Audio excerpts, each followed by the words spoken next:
बहुत मेहनत के बाद भी आपके बच्चे को मिलती है असफलता। बच्चे के जिद्दी और क्रोधी स्वभाव की वजह से आपके मान सम्मान को ठेस पहुंचती है।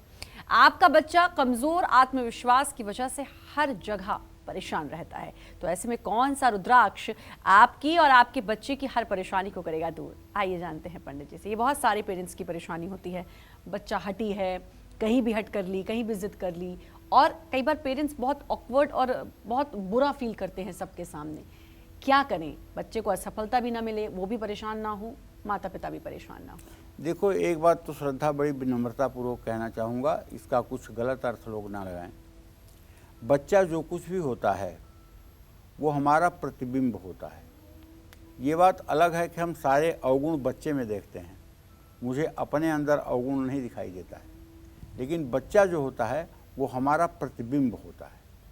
अगर आधुनिक भाषा में कहें तो बच्चे के अंदर जो हमारा डीएनए है वो उसका अपना असर है और वो अपना असर दिखाता है।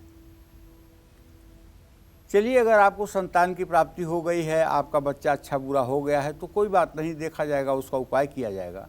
लेकिन यदि आप भविष्य में संतान चाहते हैं और संतान प्राप्ति के लिए समय है आपके पास, तो मैं आपसे विनम्रता से करबद्ध प्रार्थना करूंगा कि आप संतान की प्राप्ति के लिए उत्तम मुहूर्त देख करके ही संतान प्राप्ति के लिए प्रयास करें। उत्तम मुहूर्त में किया हुआ नियोग, उत्तम मुहूर्त में किया हुआ आधान निसंदेह तेजस्वी संतान की प्राप्ति कराता है। वो बच्चा न जिद्दी होगा, न दुराग्रही होगा, न गुस्सैल होगा, न क्रोधी होगा, न मूर्ख होगा। मतलब तमाम परेशानियों से आपको सिर्फ एक उपाय से मुक्ति मिल जाएगी कि बच्चे को इस धरती पर आने के पहले एक शुभ मुहूर्त का विचार कर लिया जाए। आप 10,000 रुपये की स्कूटी भी खरीदते हैं, उसके लिए भी पंडित से जाकर पूछते हैं कि किस दिन खरीदें। एक छोटा सा कोई सामान खरीदते हैं, उसके लिए भी आप मुहूर्त पूछते हैं। लेकिन जो आपके जीवन को बनाने वाला है, जो आपके जीवन को बिगाड़ने वाला है, जो आपका, देखिए, समाज में 3 प्रकार से कैरेक्टर सर्टिफिकेट लिखा जाता है। पहला, बच्चा जब विद्यालय में पढ़ने जाता है और उसको ट्रांसफ़र सर्टिफिकेट मिलता है तो उसमें लिखा होता है चरित्र, तो आगे टीचर लिखता है उत्तम है।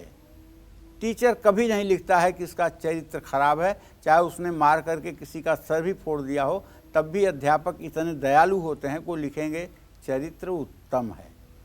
दूसरी जगह कहाँ लिखा जाता है सीआर कैरेक्टर रोल? नौकरी में। नौकरी आप कर रहे हैं, जिसके मातहत हैं वो लिखेगा कि आप अच्छे हैं, गुड हैं, एक्सीलेंट हैं या एवरेज हैं, और उससे आपका प्रमोशन होता है। और तीसरा सीआर आपका कहाँ लिखा जाता है? अब बताइए। तीसरा सीआर आपका लिखा जाता है आपके बच्चों को देखकर।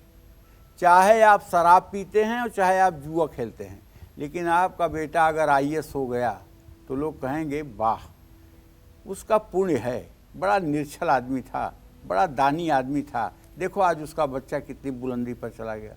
और चाहे आप दिन रात गंगा जी में खड़े होकर के मंत्र जप कर रहे हों और अपने एक एक बूंद खून को भी आप दान में दे रहे हों, लेकिन आपका बच्चा अगर आवारा निकल गया, नशेड़ी निकल गया, नालायक निकल गया, तो लोग कहेंगे देखा, ये पाप का कर्म है, बाप की कमाई अब दिख रही है।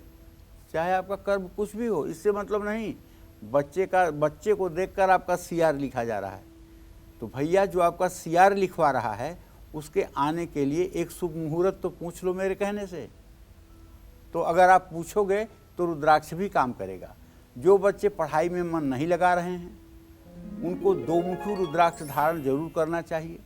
2 मुखी रुद्राक्ष को लाल, सफ़ेद या काले धागे में बच्चे के गले में सोमवार को पहना दीजिएगा।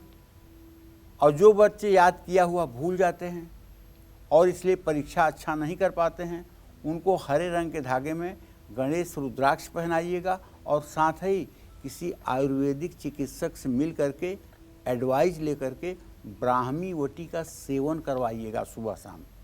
ब्राह्मी वटी आयुर्वेद का एक ऐसा अमोल साधन है जो याददाश्त को तेज कराता है, लेकिन मेरे कहने से मत सेवन करिएगा।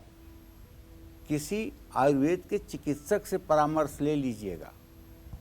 आपका बच्चा अगर गुस्से वाला है, उसका गुस्सा भविष्य को नुकसान पहुंचा रहा है, तो 4 मुखी रुद्राक्ष आप लेकर के और उसे अच्छी तरह से धो करके रात में तांबे के गिलास में पानी भरकर उसमें डाल दीजिए और सुबह उठते ही बच्चे को रुद्राक्ष का पानी पिलाइए। ध्यान रहे, रुद्राक्ष पवित्र होना चाहिए। आपके बच्चे का आत्मविश्वास अगर कमज़ोर है तो 3 मुखी रुद्राक्ष बच्चे को पहना दीजिए। बच्चों को रुद्राक्ष हमेशा चांदी की चैन में पहनानी चाहिए। चांदी नहीं धारण कर सकते तो काले रंग के धागे में भी डाल करके पहनाया जा सकता है। जो बच्चे या लोग बहुत मेहनत करके भी सफलता नहीं पाते हैं, उनको 12 मुखी रुद्राक्ष जरूर धारण करना चाहिए। जय मां विंध्यवासिनी।